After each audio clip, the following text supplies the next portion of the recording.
오라, 우리가 굽혀 경배하며 우리를 지으신 여호와 앞에 무릎을 꿇자. 그는 우리의 하나님이시요 우리는 그가 기르시는 백성이며 그의 손이 돌보시는 양이기 때문이라.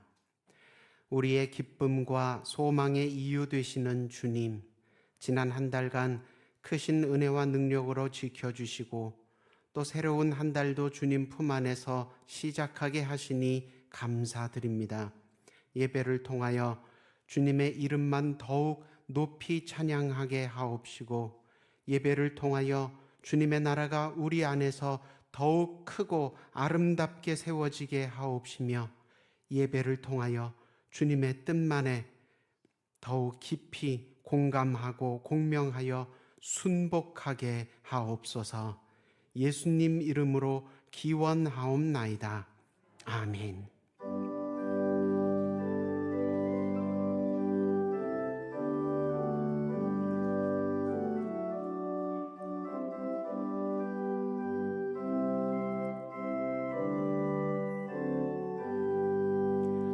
주 예수 이름 높이어 다 찬양하여라.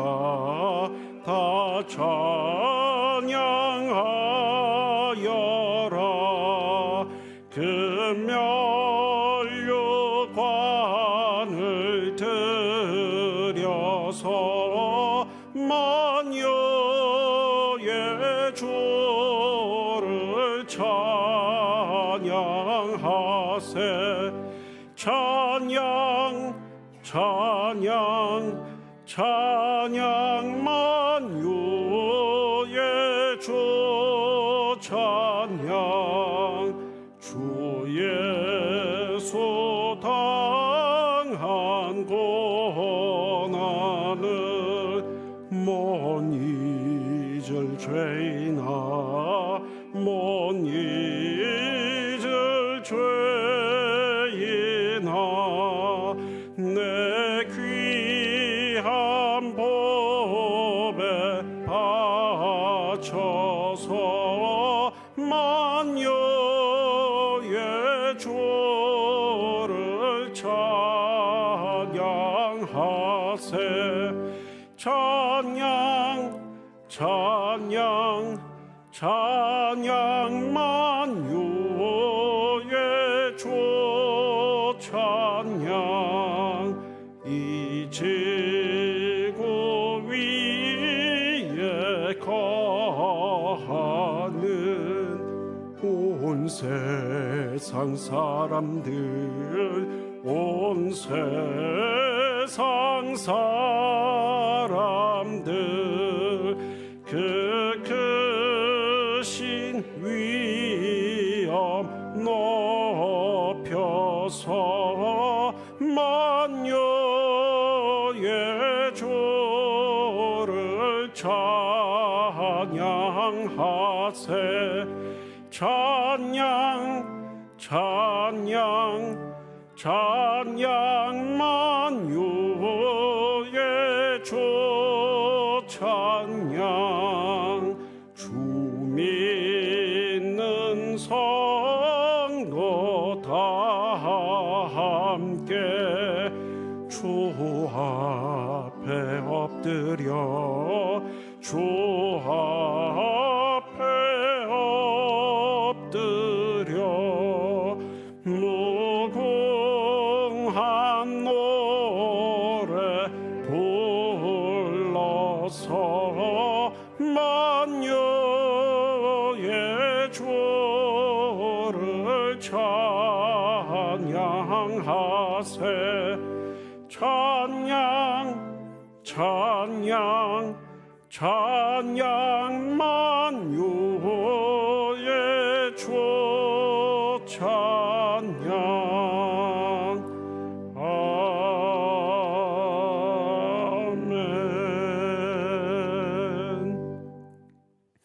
지난 한 주간의 삶을 돌아보며 하나님과 나만이 하는 은밀한 죄와 허물을 다 같이 고백하겠습니다.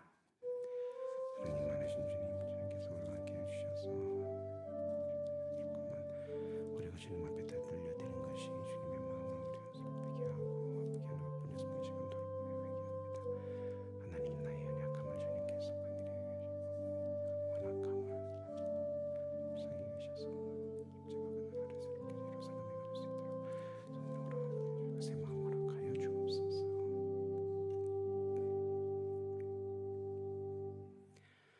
여기 하나님의 말씀이 있습니다.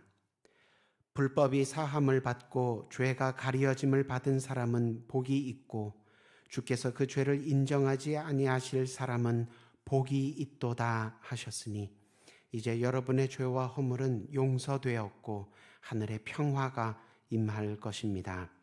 아멘.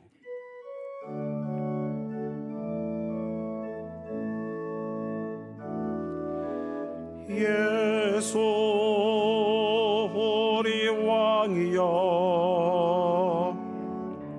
이곳에 오소서 보좌로 주여 임하사 찬양을 받아 주소서 주님을 찬양하오니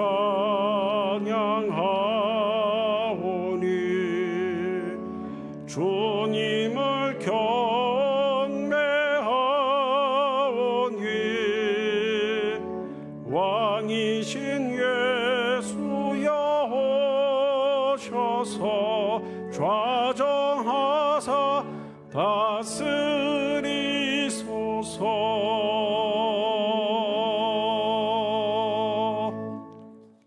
나는 전능하신 아버지 하나님 천지의 창조주를 믿습니다. 나는 그의 유일하신 아들 우리 주 예수 그리스도를 믿습니다. 그는 성령으로 잉태되어 동정녀 마리아에게서 나시고 본디오 빌라도에게 고난을 받아 십자가에 못 박혀 죽으시고 장사된 지 사흘 만에 죽은 자 가운데서 다시 살아나셨으며 하늘에 오르시어 전능하신 아버지 하나님 우편에 앉아 계시다가 거기로부터 살아있는 자와 죽은 자를 심판하러 오십니다. 나는 성령을 믿으며 거룩한 공교회와 성도의 교제와 죄를 용서받는 것과 몸의 부활과 영생을 믿습니다. 아멘. 내가 주의 영을 떠나 어디로 가며 주의 앞에서 어디로 피하리이까? 내가 하늘에 올라갈지라도 거기 계시며 스올에 내 자리를 펼지라도 거기 계시나이다. 내가 새벽 날개를 치며 바다 끝에 가서 거주할지라도 거기서도 주의 손이 나를 인도하시며 주의 오른손이 나를 붙드시리이다. 하나님이여 나를 살피사 내 마음을 아시며 나를 시험하사 내 뜻을 아옵소서. 내게 무슨 악한 행위가 있나 보시고 나를 영원한 길로 인도하소서. 아멘.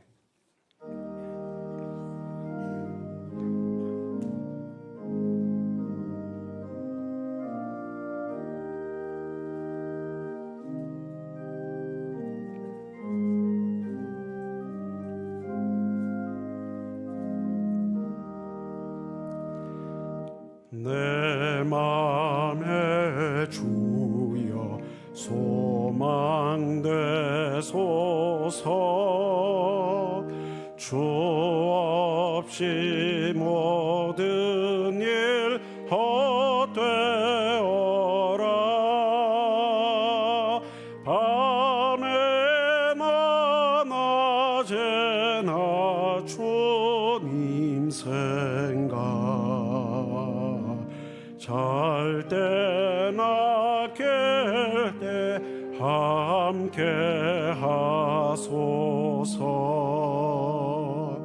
지혜의 주여 말씀으로서 언제나 내 안에 계십소서. 주는 내 아버지 나는 아들. 주 안에 내가 늘 함께 하네. 세상의 영광 나 안 보여도 언제나 주님은 나의 기업 주님만 내 맘에 계시오니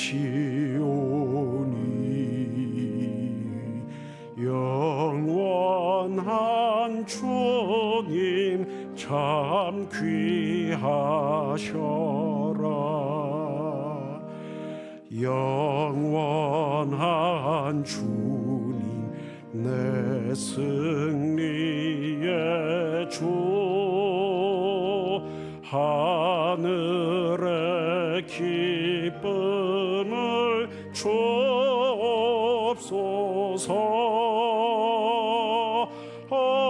어떠한 고난이 닥쳐와도 만유의 주여 소망 되소서.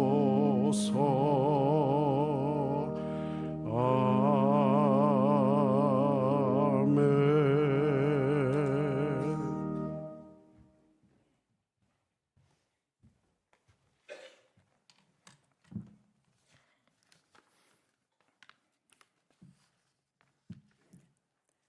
우리 빛이 되시며 소망 되시는 하나님 아버지, 푸르는 녹음이 더 짙어지고 대자연의 아름다움이 우리를 평케 하는 6월 첫째 주 예배의 자리로 인도하여 주셔서 주님을 찬양하고 경배하게 하심을 감사드립니다. 성령님, 이 시간 임재하여 주셔서 우리 마음과 생각을 주관하여 주시기를 원합니다. 온전히 주님께 영광 올려드리니 예배되게 하여 주시옵소서. 죽을 수밖에 없는 우리를 구원하여 주시고 자녀 삼아 주셨음에도 불구하고 세상 속에서 안주하며 주님의 뜻보다 우리 뜻을 고집하며 살아왔음을 회개합니다. 용서하여 주옵소서. 주님께서 피로 사신 그리스도의 몸된 수동교회를 축복 속에 여기까지 있게 하신 주님, 하나님의 위로와 회복과 평안이 넘치는 교회 되게 하옵소서. 어려운 시기를 보내고 있지만 우리 수동교회를 통해 성령의 새 바람으로 새 생명을 얻게 하시고 성도들 간에도 서로 믿음의 동력자가 되게 하옵소서. 6월 9일부터 11일까지 있을 부흥성례를 통해 치유와 회복의 하나님을 경험하는 귀한 성례가 되게 하시옵소서. 이 나라와 이 민족을 사랑하시는 하나님 아버지, 6월은 현충일과 6.25 전쟁일이 들어있는 호국 보훈의 달입니다. 국가의 소중함을 다시 한번 깨우치며 기억하게 하옵소서. 또한 대통령을 비롯한 모든 이정자가 진정 나라와 국민을 위한 정치를 하게 하시어 위기와 어려움을 겪고 있는 대한민국이 하나님의 은혜로 잘 극복하게 하옵소서. 남과 북의 분단의 고통과 아픔도 하루속히 치유되게 하소서. 복음으로 통일되는 시간을 앞당겨 주시옵소서. 생명의 하나님 아버지, 청빙 목사님을 위해 한 마음으로 기도하며 준비하게 하심을 감사드립니다. 이로부터 주시는 하나님의 은혜를 힘입어 모든 청빙 과정을 하나님의 인도하심 속에서 진행되게 하시고 이 청빙을 통해 사람의 소리가 아닌 성령 하나님의 소리를 듣고 보게 하시고 합당한 목사님을 보내주심을 감사드립니다. 사랑의 하나님 아버지, 다음 세대인 우리 자녀들을 위해 기도합니다. 말씀과 기도로 자라나게 하심에 감사합니다. 혼탁한 세상 속에서 흔들리지 않게 하시고 말씀이 등대가 되어 빛된 주님을 따라 살게 하옵소서. 양육하는 부모님들과 교회 학교 선생님들의 수고와 사랑에 크신 은혜로 함께 하옵소서. 병환 중에 있는 성도들의 간절한 기도에 응답하여 주셔서 위로와 회복의 은혜를 허락하여 주시옵소서. 부목사님들과 교육자님들, 교회와 성도들을 섬기시는 사역과 삶에 충만한 은혜로 세워 주옵소서. 말씀을 전하시는 김장석 목사님을 성령으로 충만하게 하시어 준비된 생명의 말씀을 능력이 되게 하시사 오직 행함과 진실함으로 주님의 이름만을 높이고 전하는 그리스도의 담대한 일꾼으로 살아가게 하여 주옵소서. 찬양대의 지휘자, 반주자를 비롯한 모든 대원들의 삶이 복되게 하옵시며 올려드리는 찬양이 주님께는 영광이요 우리 모두에게는 소망과 기쁨의 찬양이 되게 하옵소서. 이 모든 말씀 예수 그리스도의 이름으로 감사하며 기도드립니다. 아멘.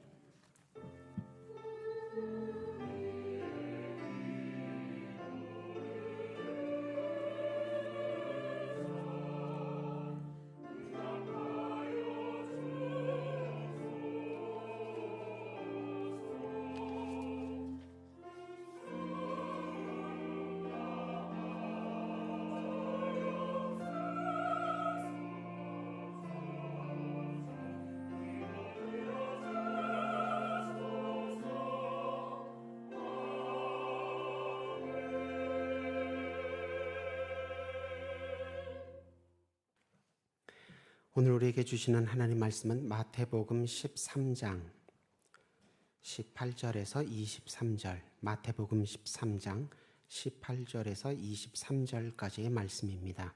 한 절씩 교독하시고 마지막 23절은 함께 읽겠습니다. 그런즉 씨 뿌리는 비유를 들으라.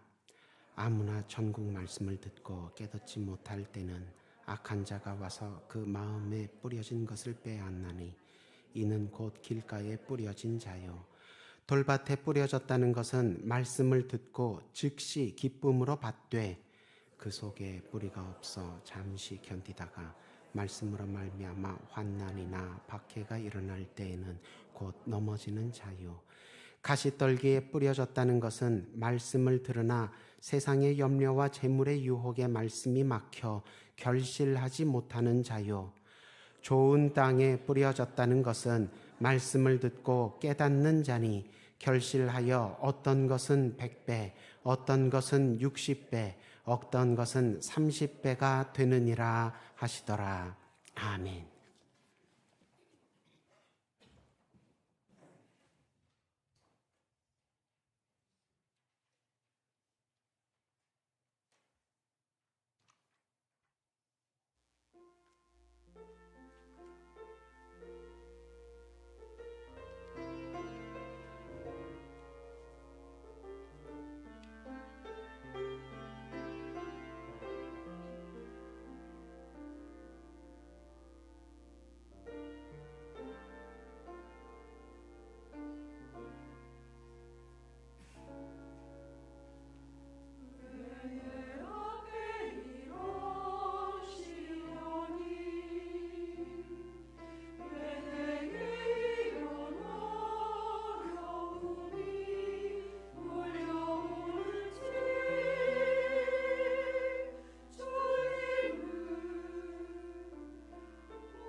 성령의 계절에 들어와 새로 맞이한 첫째 달 6월의 첫째 주일 한결같이 예배로 나오신 여러분을 주님의 이름으로 환영하고 축복합니다.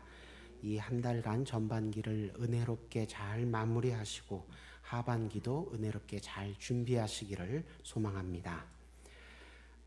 마태는 예수님이 모세보다 뛰어나신 선지자시오, 다윗보다 뛰어나신 왕이시오, 구약의 모든 제물, 모든 제사보다 뛰어나신 제사장, 뛰어나신 희생양임을 증언하고 설명하기 위해서 마태복음서를 집필했습니다.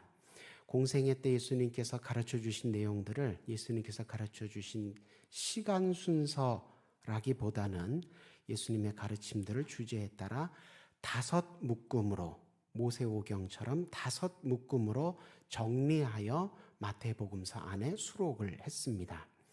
이 5묶음의 예수님의 가르침, 예수님의 설교 묶음은 그 주제가 모세오경처럼 크게 말하면 결국 신앙생활을 어떻게 할 것인가에 대해서 가르쳐 주시는 내용입니다. 첫 번째 설교 묶음은 우리에게 산상설교라는 제목으로 잘 알려진 마태복음 5장에서 7장까지의 내용입니다. 이 설교 내용에서는 개인적인 차원에서 개인이 혼자 신앙생활을 할 때 어떻게 신앙생활을 해야 잘하는지에 대해서 설명해 주시는 내용입니다. 두 번째는 마태복음 10장에 12제자를 불러 세우시고 파송하시면서 주신 가르침입니다. 오늘날로 치면 사명자, 직분자들에게 헌신 예배 때 들려주시는 설교 말씀 같은 내용들입니다. 제자도에 관한 내용입니다. 그리고 오늘 본문 13장에는 8개의 천국 비유가 한꺼번에 몰려있는 비유장입니다. 신앙생활의 최종 목표가 무엇입니까? 결국은 천국에 들어가는 것입니다. 우리가 이 땅에서 신앙생활 열심히 신앙생활 할 때에 그 최종 목표는 그냥 이 땅에서만 은혜롭게 살고 끝나는 것이 아니라 결국에 하늘나라에, 하나님 나라에, 천국에 들어가는 것입니다. 그 목표가 되는 천국의 특징들을 8가지 비유로 가르쳐 주신 내용이 오늘 13장입니다. 그리고 18장에서는 공동체로 모여서 신앙생활할 때, 교회로 모여서 신앙생활할 때 어떻게 해야 되는지에 대해서 들려주신 설교 내용입니다. 산상설교가 개인적인 차원의 신앙생활을 가르쳐 주셨다면 마태복음 18장에서는 교회로, 공동체로 모였을 때 어떻게 신앙생활을 해야 되는지에 대해서 설명해 주시고, 또 24장, 25장에서는 종말론적으로 신앙생활을 어떻게 해야 할지에 대해서 설명하시며, 환난과 핍박 가운데도 낙심하거나 포기하지 말고 종말론적인 신앙을 가지고 예수님 다시 오신다는 믿음을 굳게 가지고 신앙생활을 할 것을 격려해 주고 계십니다. 그러니까 천국에 대한 가르침, 오늘 보면 마태복음 13장을 정점으로 하여서 그 이전에는 신앙생활을 미시적으로 설명을 해 주시고, 개인 차원에서 또 직분자, 이렇게 미시적인 차원에서 설명을 해 주셨다면 13장 천국 비유장을 지나서는 좀 거시적인 차원에서 교회로 모였을 때는 어떻게 해야 되는가, 역사의 끝을 바라보면서는 어떻게 신앙생활을 해야 되는가에 대해서 가르쳐 주신 것입니다. 오늘 본문 씨 뿌리는 사람의 비유는 천국 비유 가운데 첫 번째로 나오는 비유입니다. 그런데 이 씨 뿌리는 비유에서는 특이하게도 천국 자체에 대한 설명이 없습니다. 천국이 씨 뿌리는 사람이 뿌리는 씨앗에 비유된 것이 아니라 천국 말씀이, 천국에 관한 말씀이 씨앗에 비유되고 있습니다. 그리고 씨앗의 특징에 대해서 설명해 주시는 것이 아니라 그 씨앗이 떨어진 장소, 우리 마음의 특징에 대해서 설명을 해주고 계십니다. 그러니까 엄밀히 말하자면 천국 비유가 아니라 천국의 씨앗이 떨어진 우리 마음에 대한 비유입니다. 그런데 왜 예수님은 천국 비유 가운데 맨 첫 번째에, 심지어 맨 첫 번째에 이 비유를 들려주신 걸까요?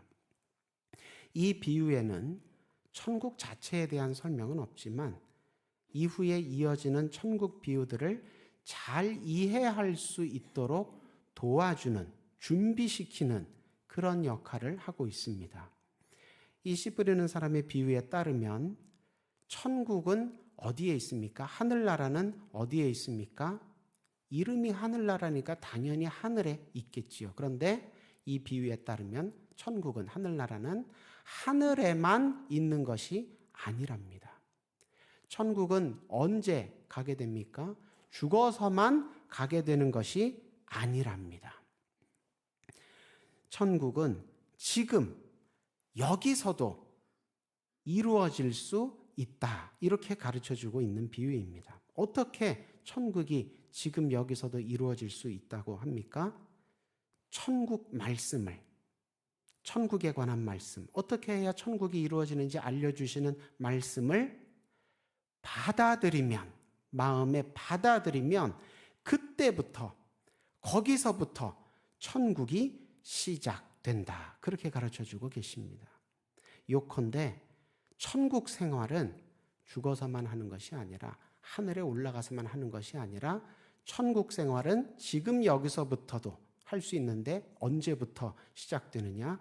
말씀 생활로부터 시작된다는 것입니다. 말씀을 받아들일 때. 그래서 천국의 비유들 통해서 천국의 특징들을 설명하시기 전에 천국의 출입문이라고 할 수 있는 말씀 생활에 대해 소개하시고 말씀 생활로 초대하시는 비유가 오늘 씨 뿌리는 사람의 비유라는 것입니다. 오늘 비유에서 씨 뿌리는 사람은 씨를 뿌릴 때 장소를 가리지 않고 뿌립니다. 모든 곳에 씨앗을, 천국 말씀을 뿌립니다. 다시 말해서 예수님은 천국의 씨앗을, 어떻게 해야 천국이 이루어지는지 알려주시는 말씀을 모든 사람에게 아낌없이 전해주신다는 것입니다. 그래서 선한 사람, 악한 사람, 강한 사람, 약한 사람, 높은 사람, 낮은 사람, 남자든 여자든, 젊은이든 늙은이든, 흑인이든 백인이든, 동양 사람이든 서양 사람이든, 옛날 사람이든 요즘 사람이든 차별 없이 들을 귀가 있는 사람, 누구든지 천국의 씨앗을, 천국의 말씀을 듣고 받아들이면 이 땅에서부터 천국을 누릴 수 있다. 천국의 열매를 맺을 수 있다. 그렇게 가르쳐 주신 비유 말씀입니다. 근데 오늘 비유 말씀 안에서도 이미 경계하신 것처럼 천국의 말씀을 들어도 받아들이지 않는 사람들이 있습니다. 19절 보니까 어떤 사람이 처음에 언급되고 있습니까? 그 마음이 길과 같은 사람이 나옵니다. 그 마음이 길과 같다는 것은, 길은 사람들이 많이 다니는 곳이지요. 그 마음이 사람들이 많이 다니는 길과 같다는 것은 그 마음에 세상을 향한 사랑이 많고 세상에 소망을 두고 세상 영광 따라다니는 마음을 가진 사람을 뜻합니다. 이 사람은 천국의 말씀을 듣긴 들었습니다. 그런데 대수롭지 않게 여겼습니다. 자기가 인생 살면서, 인생의 길 오고 가면서, 왕래하면서 또 만날 수 있는, 자기가 언젠가 어디선가 원하면 또 만날 수 있는 그런 여러 가지 세상 지혜, 세상 교훈 가운데 하나쯤으로 천국의 말씀도 그렇게 여긴다는 것입니다. 예수님께서 천국의 말씀을 뿌리실 때 장소는 가리지 않으셨지만 모든 파종이 그렇듯이 천국의 말씀도 시기는 정해져 있습니다. 뿌리는 때가 있으면 거두는 때도 있습니다. 예수님께서 내 마음에 천국의 말씀을 뿌려주실 때, 내 이름을 부르실 때, 그때 어떻게 해야 됩니까? 주님 음성을 허투루 듣지 말고, 듣는 즉시 미루지 말고 주님 앞에 따르기로 결단하고 아멘으로 응답하며 나아가야 하는 것입니다. 오늘날도 예수님께서는 여러 형태로 우리를 부르고 계십니다. 주일 예배도 그 중에 하나고요. 또 우리가 기도하며 준비하고 있는 부흥성회, 사경회 같은 말씀의 잔치들도 다 그와 같이 말씀의 씨앗을 우리 마음에 뿌리며 우리 이름을 부르시는 자리입니다. 그럴 때 어떻게 해야 되겠습니까? 꼭 참석해야 하는 것입니다. 꼭 말씀을 받아들여야 하는 것입니다. 천국의 말씀을 듣고도 받아들이지 않으면 악한 자가 사탄이 와서 마음에 뿌려진 것을 빼앗는다. 그런 표현이 나옵니다. 사탄이 내 마음에 뿌려진 천국의 말씀을 빼앗아서 내 대신 사탄이 천국 간다 얘긴가 보다. 아니지요. 사탄으로 인하여 천국의 말씀 내가 들은 걸 내가 잊어버리게 된다. 그런 뜻입니다. 사탄이 우리 마음에 뭐라고 거짓말 속삭입니까? 아유, 다음에 들어도 된다. 아이고, 천국 가기 위해서 다른 방법들도 있다. 그렇게 우리에게 속삭입니다. 그 거짓말에 속으면 안 된다는 것입니다. 그 거짓말에 속으면 어떻게 됩니까? 단순히 그냥 아유, 예배 한번 못 가게 됐구나. 아유, 부흥회 한번 못 가게 됐구나. 다음에 가면 되지. 이렇게 지나갈 수 있는 게 아니라는 것입니다. 그 말씀을 받지 못한다면 우리가 당장 5분 후에 1시간 후에 어찌 될지 모르는데 그 말씀을 내가 받지 못하면 천국에 들어가지 못하게 될 수도 있는 것입니다.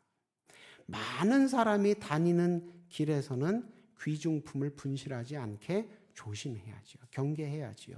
그런데 사탄은 길목에서 우리를 노리는 소매치기와 같다는 것입니다. 그러니 어떻게 해야 되겠습니까? 더 주의하고 경계해야 하겠지요.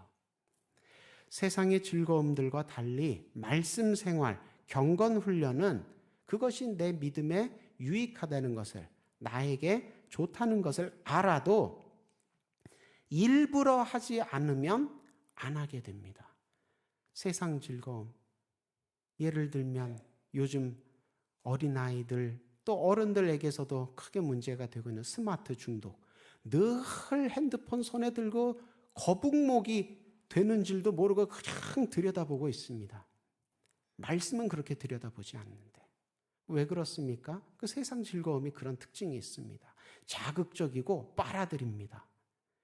아니, 그러면 하나님 말씀은 우리에게 영생의 구원을 주시는 생명샘 같은 말씀인데 왜 말씀에는 그런 흡입력이 없습니까? 흡입력이 없다기보다 우리 본능이, 우리 본성이 말씀을 거스르기 때문에 우리가 말씀에는 잘 끌려가지 않는 것입니다. 세상 즐거움에는 잘 끌려가는데 말씀에는 우리가 잘 안 끌려가는 것이 우리 본성 때문이라는 것입니다. 우리 본성이 어떻길래 그렇습니까? 아담과 하와가 에덴에서 쫓겨난 이후 그때부터 우리는 말씀보다는 무엇에 더 달콤하게 여기며 잘 속습니까? 거짓말에 잘 속습니다. 거짓말을 더 듣기 좋아합니다. 거룩함보다는 어둠에 더 친숙합니다. 뒤에서 혼자서 어두울 때 몰래 죄 짓는 것 달콤해하고 짜릿해합니다. 그래서 옛날 교회 믿음의 조상들은 이런 우리의 본성의 상태를 뭐라고 표현했습니까? 일부 타락이 아니라 부분 타락이 아니라 전적 타락.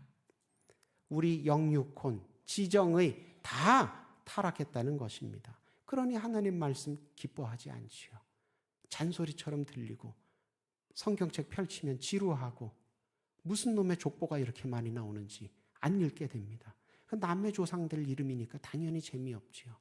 그러나 그런 하나님 말씀에 대해서 우리가 평소에 꾸준히 말씀에 집중하고 읽고 외우고 필사하고 배우고 듣고 말씀 생활에 일부러 적극적으로 임해야 합니다. 아기 돼지 삼형제와 배고픈 늑대 이야기 아시지요? 배고픈 늑대가 나타나기 전까지는 지푸라기로 집을 짓고 살던 수수깡으로 집을 짓고 살던 상관없었습니다.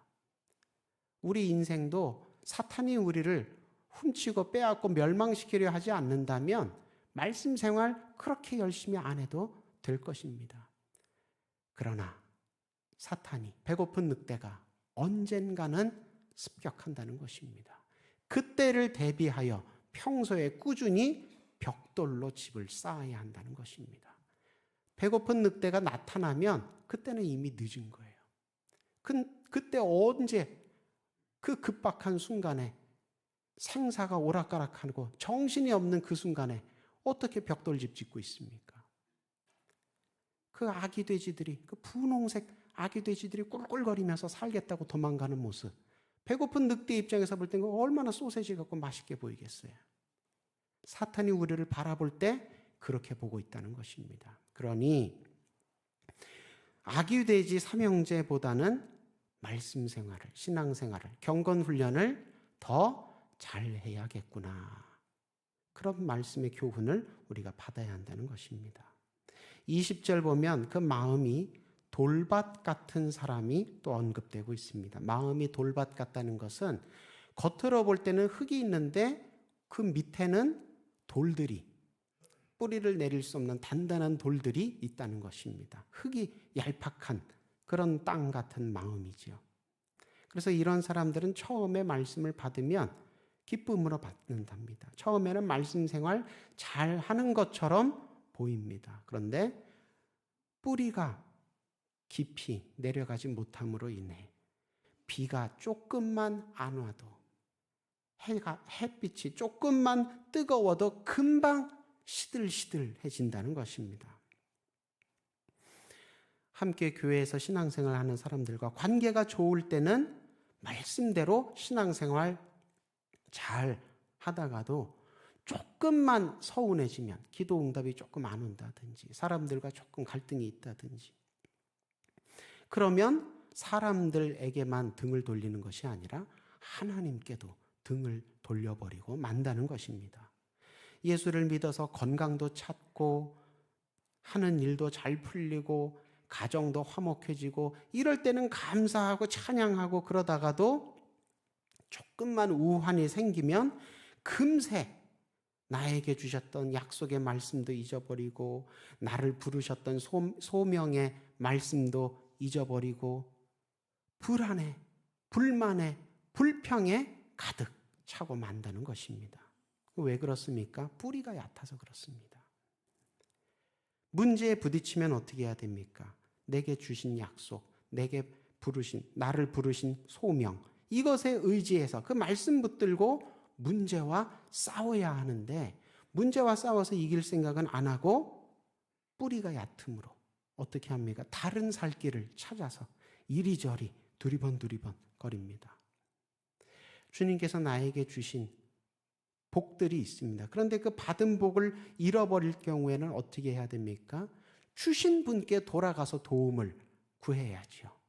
그런데 혼자서 해결하겠다고 아등바등 그러다가 기껏 한다는 게 점 보고 부적 써서 갖다 붙이고 이런 겁니다. 시편 맨 앞에 나오는 대문 시편, 시편의 출입문이라고 할 수 있는 시편 1편에서 복 있는 사람은 어떤 사람이라고 노래했습니까? 문제 안 부딪히는 사람, 사탄이 얼씬도 안 하는 사람 아닙니다. 하나님의 말씀을 주야로 묵상하는 사람. 그 사람은 어떻게 됩니까? 시냇가에 심겨진 나무와 같아서 철을 따라 성장을 잘하고 결실에도 이르게 된답니다. 우리 신앙생활, 우리 말씀 생활이 그렇게 해야 됩니다. 생명의 말씀에 주야로 뿌리를 내려야, 그래야 믿음이 자라고 결실도 하게 되는 것입니다. 그런데 마음이 말씀 위에 든든히 서 있지를 못하니까 철없이, 우리말에 철이 없다, 철이 안 들었다 이런 표현은 철이 거기서 계절을 뜻합니다. 철이 없다는 말은 계절을 분별할 줄 모른다는 뜻입니다. 그러니까 계절마다 해야 할 일들이 있는데 지금 뭘 해야 할 때인지를 모르는 것이 철없이 행동하는 겁니다. 마음이 말씀 위에 든든히 서 있지 못하니까 문제에 부딪히면 뭐 해야 됩니까? 그 기도해야 될 때죠. 말씀 붙들어야 될 때입니다. 하나님 앞에 더 가까이 나아가야 할 때입니다. 근데 그 계절에 그때에 그걸 못하는 거예요. 말씀을 모르니까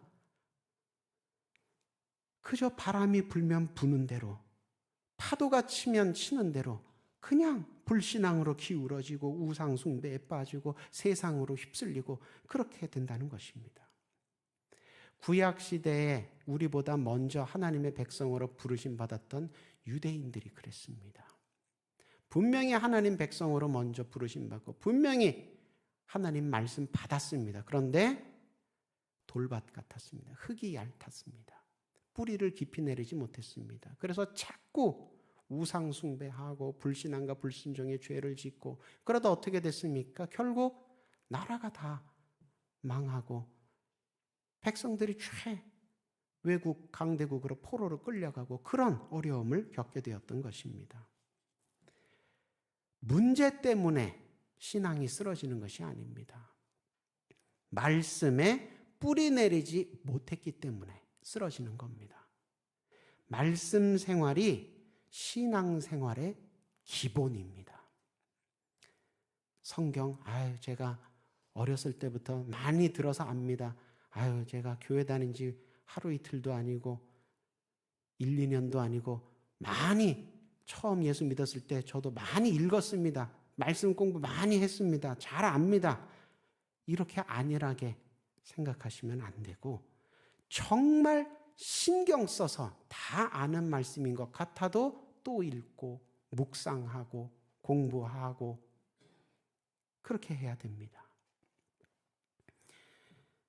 파블로 카잘스와 함께 20세기 첼로의 거장이라고 불리는 로스트로포비치라는 선생님이 계셨습니다. 이분 아주 유명한 첼리스트, 연주자시고 또 많은 제자들을 양성하시고 그래서 우리나라 분들 중에도 이분 제자가 있습니다. 사라 장한나라는 분이 이분 제자입니다. 이분이 어릴 때 발굴한 연주자입니다.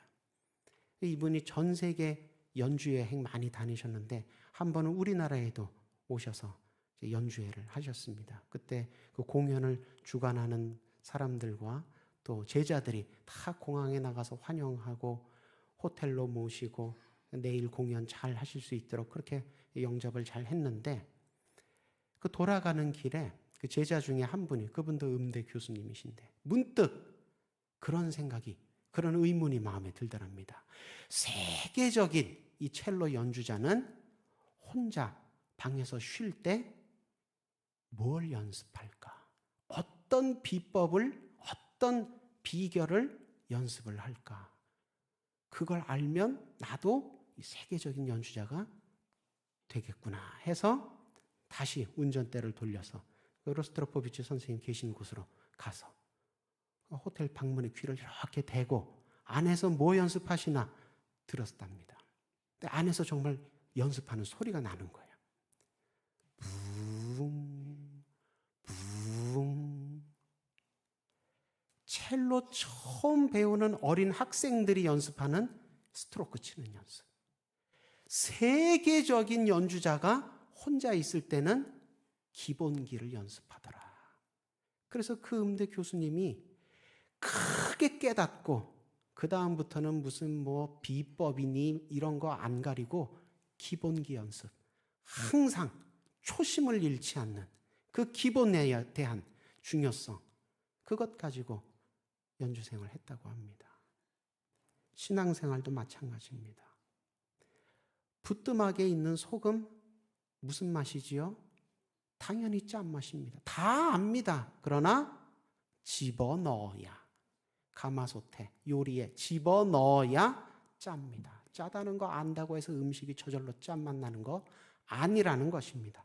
말씀 생활도 마찬가지입니다. 성경은 어떤 책입니까? 덮어놓고 믿는 책이 아닙니다. 펼쳐놓고 읽으면서 믿어야 되는 책입니다. 농사를 지을 때 밭을 갈고 돌을 제하고 잡초를 솎아내고 고되지요. 그러나 그런 준비 작업이 잘 되어 있어야 결실을 잘 할 수 있다는 것입니다. 22절 보면 또 가시덤불 같은 마음을 가진 사람이 언급되고 있습니다. 가시덤불이 무엇입니까? 마음속에 염려가 많고 재물에 대한 탐욕이 많은 것을 말합니다. 마음속에 근심, 걱정, 염려가 많고 또 탐욕이 많고 허영이 많고 이러니까 이 심리적으로 불안한 사람을 뜻하는가 보구나. 심리적으로 불안하기도 하겠지요. 그러나 여기서는 어떤 사람이냐 하면 자기 목표를 달성하는 것이 최우선인 사람, 그러니까 일이 우상인 사람을 말합니다. 자기가 목표 세운 것을 집착하며 이루려고 하니까 염려가 많아지는 것입니다. 고아처럼, 아버지 없이 사는 고아처럼 혼자 다 해결해야 하니까. 보통 그 자기 목표가 뭡니까? 자수성가 하시는 분들 뭡니까? 좋게 말하면 지긋지긋한 가난에서 벗어나는 것이지만 돈을 우상시하는 것입니다. 성공을 우상시하는 것입니다. 탐욕이 많은 것입니다.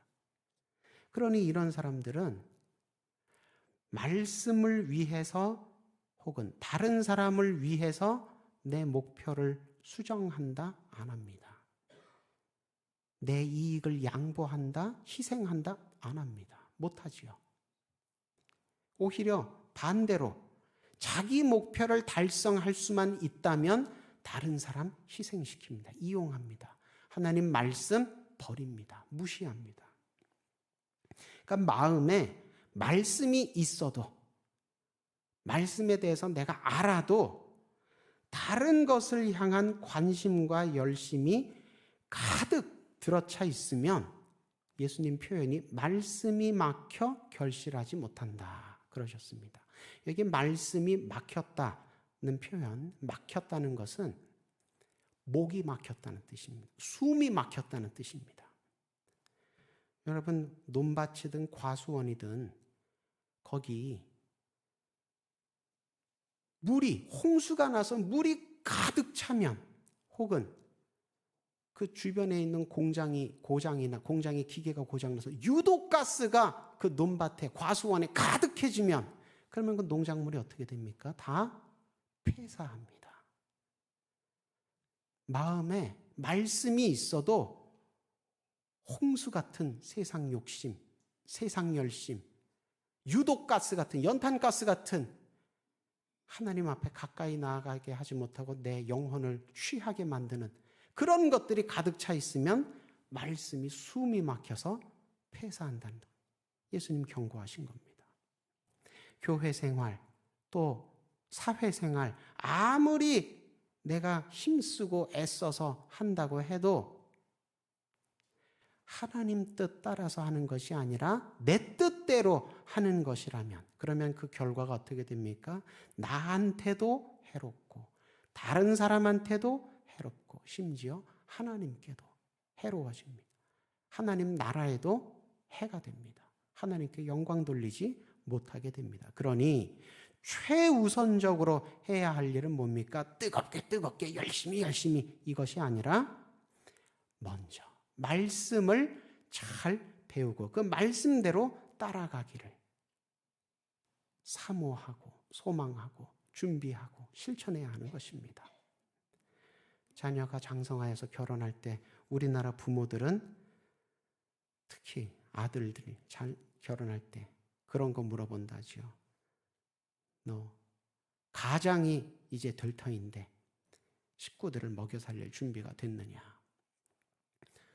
미래 장인어른에게 아버님 딸을 주십시오. 그러면 자네 내 딸을 먹여 살릴 준비가 돼 있느냐?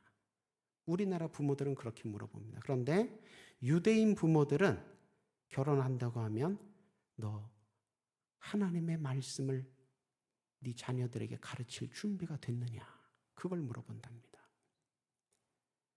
먹고 사는 것도 안 중요한 건 아닌데 신명기 8장 말씀, 사람이 떡으로만 사는 것이 아니라 하나님의 입에서 나오는 모든 말씀으로 산다.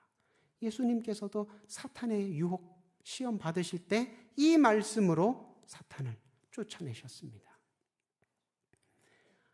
우리에게는 하나님 아버지가 계신데 아버지 없는 고아인 것처럼 내가 다 해야 할 일들, 내가 다 벌고 끌어모으고 간직해야 할 것들 뿐이라고 그렇게 걱정의 씨앗을 품고 살면 안 된다는 것입니다. 말씀의 씨앗을 품고 살아야 한다는 것입니다. 그런 책 제목도 있지요. 걱정을 해서 걱정이 없어진다면 걱정이 없겠네. 걱정한다고 해결될 수 있는 게 없습니다. 말씀 붙들고 살아야 해결이 되는 것입니다. 혹시 내가 이전에 하나님께 받은 말씀이 뭔지 도저히 기억이 안 난다. 그렇다면 어떻게 해야 되겠습니까? 다른 무엇보다 먼저 당장 뭘 해야 되겠습니까? 다시 말씀 앞으로 나아가야 됩니다. 다시. 23절에 좋은 땅과 같은 마음을 가진 사람도 나옵니다. 좋은 땅 같은 마음. 어떤 마음입니까? 말씀을 받아들이는 마음입니다. 말씀을 받아들이는 마음. 그러면 그 결과 어떻게 됩니까? 30배, 60배, 100배로 결실하게 된답니다. 하나님의 나라가 하늘에서처럼, 하늘나라가, 천국이 하늘에서처럼 땅에서도, 내게서도 이루어진다는 것입니다. 천국 생활을 이 땅에서부터 시작하게 된다는 것입니다. 참 감사한 일이지요. 참 은혜로운 일입니다. 그런데 이때에도 주의할 점이 있습니다. 30배, 60배, 100배 땅이 넓어지는 것이 아닙니다. 땅이 30배, 60배, 100배 넓어지는 것이 아니라 씨앗이 30배, 60배, 100배 열매로 많아진다는 것입니다. 장소는 그대로입니다. 다시 말해서 하나님 말씀이 뿌리 내리고 자라서 크게 열매 맺는 것이지 나는 그냥 나라는 것입니다. 그대로 있다는 것입니다. 하나님의 말씀이 결실하는 장소가 나인 것은 맞는데 그 결실의 장소가 나라고 해서 그 열매들이 내 것이 아니라는 것입니다. 그 열매는 말씀의 열매, 하나님의 열매들입니다. 그러니까 약속의 말씀을 따라서 산 결과, 소명받은 말씀대로 따라 산 결과 내가 영광 받는 것이 아닙니다. 나는 그대로 있고 하나님께서 영광 받게 된다는 것입니다.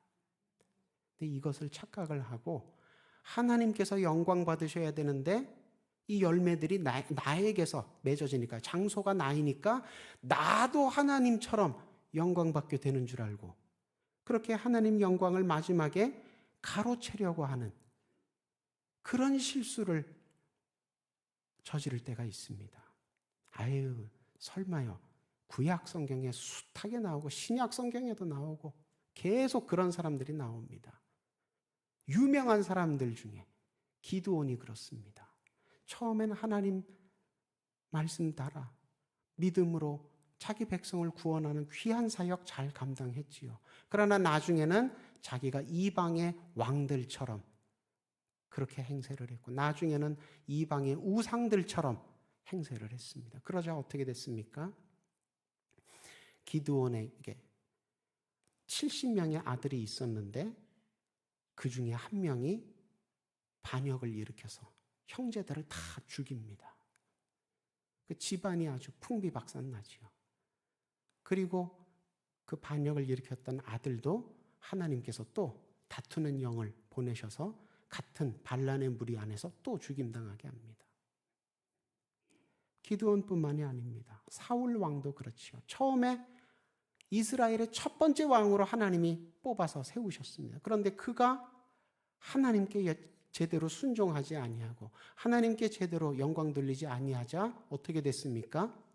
왕권을 빼앗겼습니다. 버림받았습니다. 솔로몬도 그렇지요. 처음에 얼마나 겸손하고 믿음 좋았습니까? 그래서 사람이 받을 수 없을 만큼의 큰 지혜를 하나님께 선물 받고 큰 부귀 영광을 선물 받았습니다. 그런데 말년에 우상 숭배로 기울어졌지요. 그 결과 어떻게 됐습니까? 하나님께 영광 돌리지 않고 헛된 우상에게 우상 돌리니까 그 결과 나라가 둘로 분열되는 비극을 겪게 됩니다. 그렇게 되면 안 됩니다. 하나님께서 내게 천국의 씨앗을 주셨을 때 그것을 잘 받아들이고 그래서 풍성하게 천국의 열매 맺게 됐을 때는 온전히 하나님께 영광 돌려야 하는 것입니다. 예수님께서 주신 말씀에 뿌리를 깊이 내리고 말씀 생활 잘 해서 말씀대로 이 땅에서부터 천국 생활 시작하시는 세 달 또 하반기 되시기를 주님의 이름으로 축원합니다. 기도하겠습니다.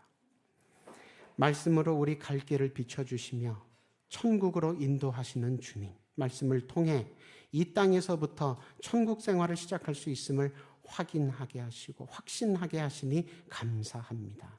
말씀에 힘입어 내게 하나님 말씀을, 천국의 말씀을 뿌리실 때에 나를 이름 불러 주님 앞에 오게 하실 때에 그 음성 듣고 그 말씀 받아들여서 주님 앞으로 나아가 따르되 가까이 나아가 따르게 하여 주옵소서.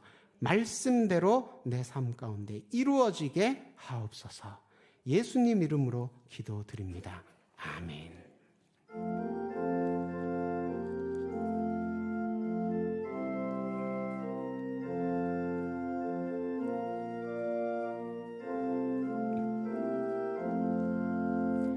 예수 따라가며 복음 순종하면 우리 행할 길 환하겠네. 주를 의지하며 순종하는 자를 주가 늘 함께 하시리라. 의지하고 순종하는 길은 예수 안에 즐겁고 복된 길이로다. 해를 당하거나 우리 고생할 때 주가 위로해 주시겠네. 주를 의지하며 순종하는 자를 주가 안위해 주시리라. 의지하고 순종하는 길은 예수 안에 즐겁고 복된 길이로다. 남의 짐을 지고 슬픔 위로하면 주가 상급을 주시겠네. 주를 의지하며 순종하는 자를 항상 복 내려 주시리라. 의지하고 순종하는 길은 예수 안에 즐겁고 복된 길이로다. 우리 받은 것을 주께 다 드리면 우리 기쁨이 넘치겠네.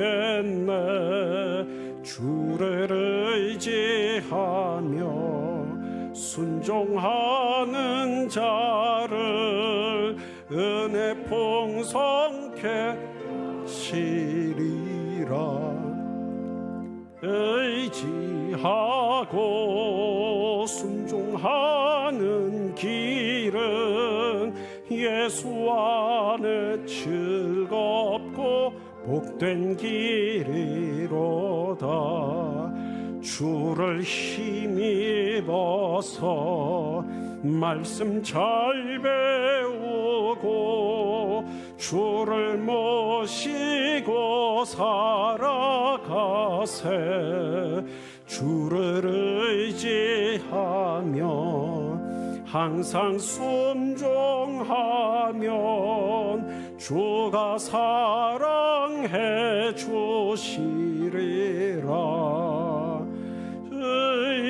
의지하고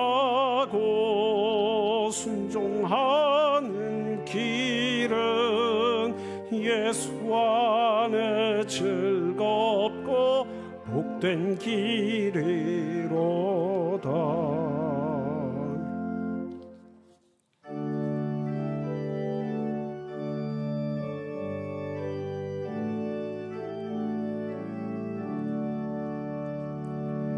내게 있는 모든 것을 아낌없이 드리네. 사랑하고 의지하며 주만 따라 살리라. 주께 드리네. 주께 드리네.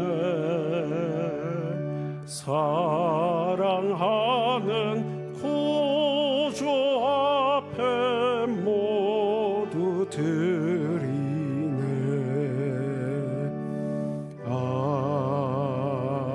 아멘. 만복의 근원 되신 하나님, 지난 한 주간 또 지난 한 달간 우리 한 사람 한 사람 한 가정 한 가정 크신 은혜와 능력 가운데 보호하여 주시고 인도하여 주시다가 오늘 예배 때 주님 앞에 나와 은혜 받게 하시니 감사드립니다. 예배 가운데 먼저 우리의 몸과 마음을 주님 앞에 온전히 드리기로 서원하고 결단한 후에 한 주간 베풀어 주신 은혜 잊지 아니하고 기억하여 주정 헌금, 11조 헌금, 감사, 선교, 장학, 오병이어 일천번째 여러 목적의 봉헌으로 주님 앞에 돌려드립니다. 이 물질이 쓰이는 곳마다 하나님 나라가 크고 아름답게 세워지게 하여 주옵소서. 하나님 나라 소망하며 기도하며 심는 손길들 기억하여 주셔서 30배, 60배, 100배 하늘의 열매로 풍성히 갚아 주옵소서. 몸과 마음과 생계에 어려움이 있어서 주님 앞에 눈물로 호소하는 무릎들 많사오니 주님께서 모든 사정과 형편을 아시오니 친히 모처공란 손으로 안수하여 주실 때에 그 몸과 마음과 생기에 있던 모든 어려움들이 결박과 사슬들이 끊어지게 하여 주옵소서. 주 앞에 믿음으로 말씀으로 성령으로 자유케 되는 축복이 넘치게 하여 주옵소서. 멀고 가까운 곳으로 출장, 유학, 군복무차 집 떠나 있는 우리 식구들 기억하여 기도하오니 눈동자와 같이 지켜 보호하여 주셔서 악한 자들이 저들을 만지지도 못하게 하여 주옵시고 기도하며 행하는 모든 일들마다 순적하게 잘 해결되고 건강한 모습으로 속히 돌아오게 하여 주옵소서. 그리스도의 몸된 교회 각 부서와 각 기관을 앞에서 이끌고 보이지 않는 곳에서 떠받치는 손길들 있사오니 하늘의 지혜와 능력으로 충만히 채워주셔서 막 귀하신 사명과 직분 잘 감당케 하여 주옵소서. 우리 교회 어린 양 때 다음 세대 많이 보내주시기를 소망합니다. 말씀과 기도 가운데 잘 양육하여서 우리 교회뿐만 아니라 이 나라 이 민족뿐 아니라 하나님 나라를 위해 기둥같이 쓰임받는 귀한 하나님의 자녀들 다 되게 하여 주옵소서. 이를 위하여 경건의 본보이게 수고하고 애쓰는 교사 선생님들과 교육 사역자들 오늘도 주님께서 장중에 붙들어 주셔서 생명의 도구, 생명의 일꾼으로 귀하게 쓰임받게 하여 주옵소서. 새 담임 목사님 청빙의 모든 절차를 주님께서 강권적으로 개입하시고 인도하여 주셔서 예비하신 좋은 목자, 선한 목자 꼭 우리 교회에 와서 크게 하나님의 부흥의 사역을 감당케 하여 주옵소서. 한 주간 주님께 온전히 의탁드리며 예수님 이름으로 기도드립니다. 아멘.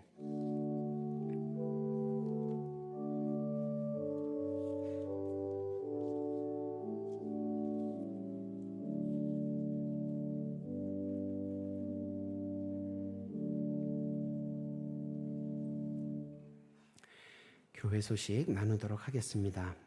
다음 주 6월 9일 주일부터 11일 화요일까지 화요일 저녁 7시에 치유와 회복의 하나님이라는 주제로 직전촌 회장이신 이순창 목사님 모시고 부흥성회가 준비되고 있습니다. 기도하시는 가운데 잘 준비하셔서 은혜 넘치는 말씀의 잔치 될 수 있도록 협력해 주시기 부탁을 드립니다. 다음 주일 오후 찬양 예배는 부흥성회가 있기 때문에 오후 찬양 예배는 모이지 않고 저녁에 부흥성회 때 모이도록 하겠습니다.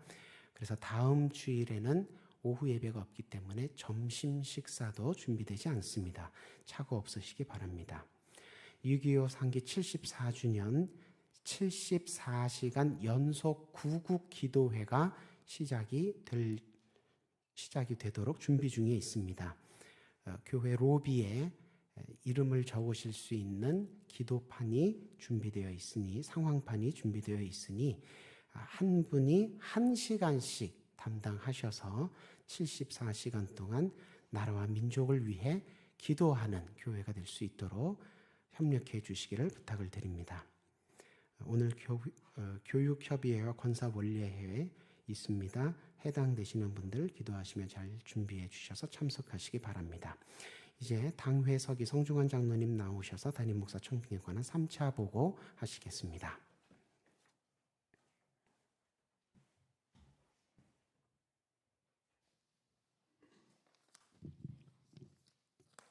지난번에 3월 31일 청빙 절차 1차 보고를 드렸고 5월 5일 날 청빙 절차 2차 보고를 드렸습니다.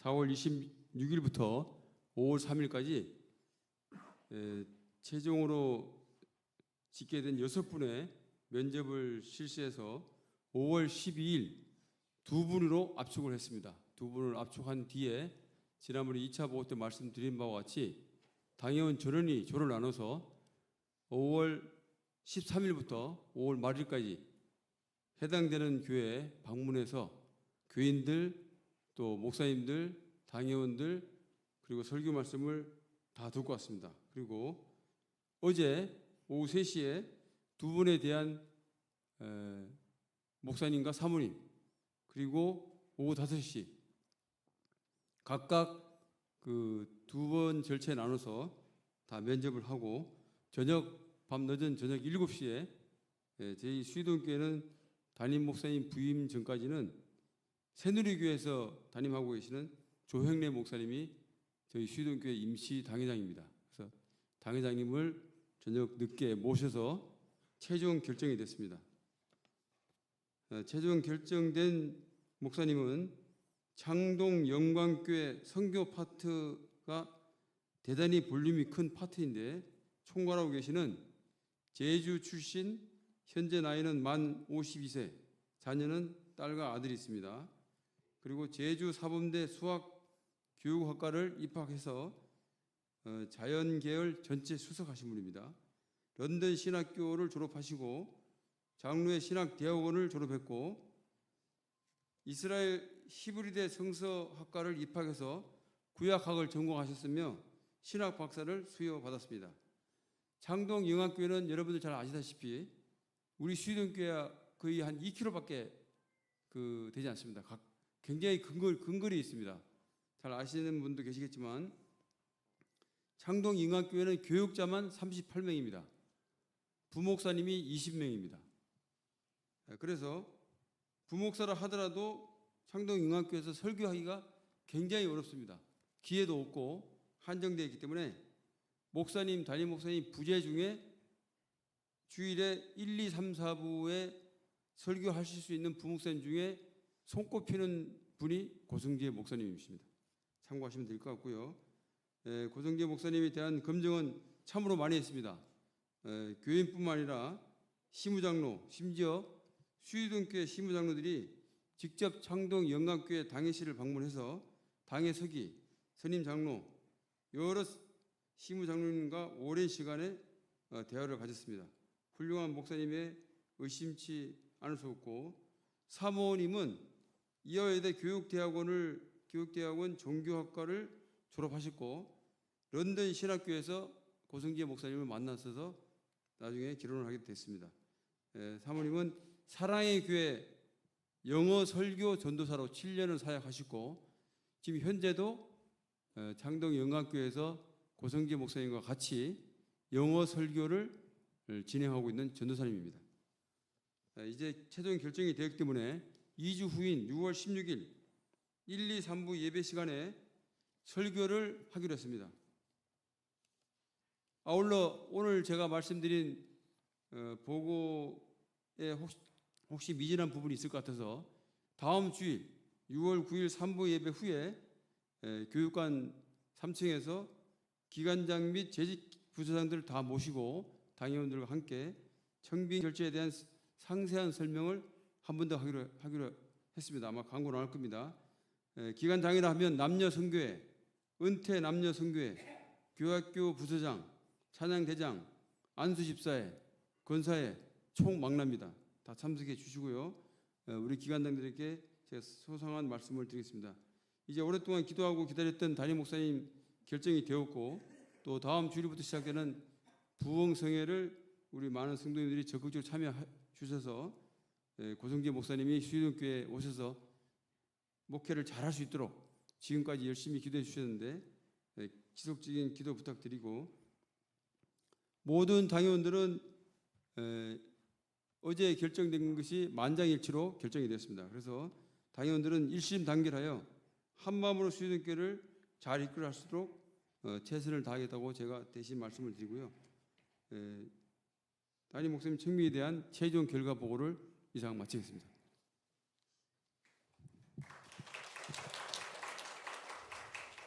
계속해서 기도해 주시기 바랍니다. 다 함께 일어서셔서 파송 찬송 부르시고 축도로 예배 마치겠습니다.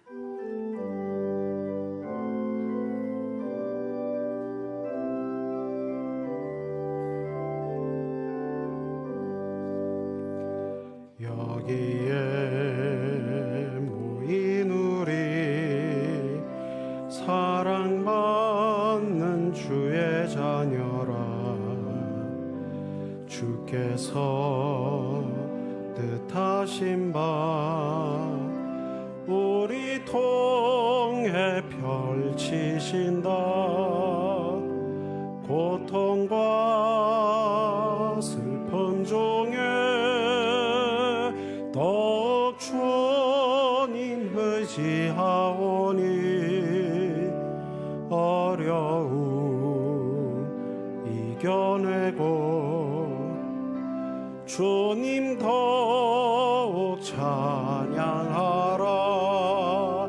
이 믿음 더욱 굳세라. 주가 지켜주신다.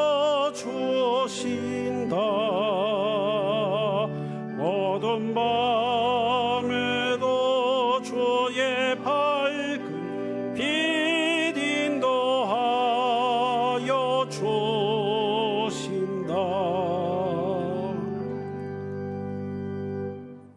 우리 주 예수 그리스도의 크신 은혜와 하나님 아버지의 극진하신 사랑과 보혜사 성령님의 친밀하신 교통하심이 예배를 마치고 다시 세상을 향해 나아가는 수유동교회 모든 예배자와 그 가정 위에 이제부터 영원토록 늘 함께 하시길 간절히 축원하옵나이다. 아멘.